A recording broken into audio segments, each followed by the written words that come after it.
Ito ang ginawa ko na LG tapos automatic washing machine inverter. Yan, so ang problem niya, hindi siya nagwa-wash, then hindi rin siya umiikot ng spin dry, pero nagdidrain siya ng water.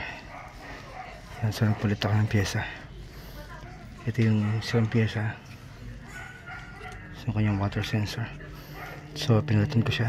Ito aking water sensor na kulay white, so pareho lang yan. So makikita umiikot siya, umaandar. Yan.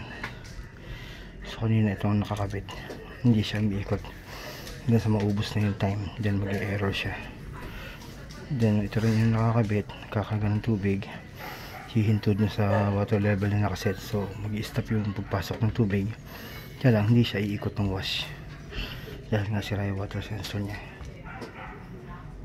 So okay na. So yan, ang ebidensya na ito yung mga under, so umikot siya. Ibang technician kasi hindi nila alam na pwede ito itong palit, kasi ito brown, so ito puti.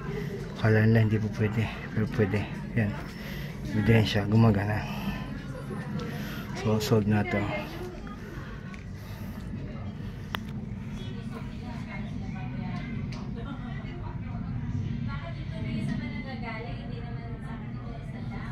Yan.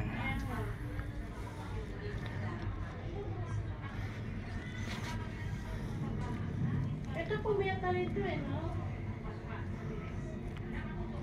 Ito ay LG inverter.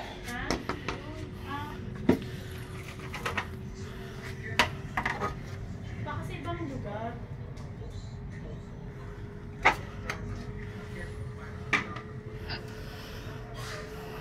Okay na. Problem solved. Sa ibang technician, hindi na alam na po pwedeng ipampalit ito, yung white, dito sa brown. So yan, nakita gumagana. Kasi hindi magawa ng ibang technician yung ganitong problem na ayaw mag-wash, ayaw mag-spin dry pag sira yung water sensor, kasi wala silang mahanap na ganito. So hindi na alam na po pwedeng pamalit yan. So may mga technician akong nakilalang ganun.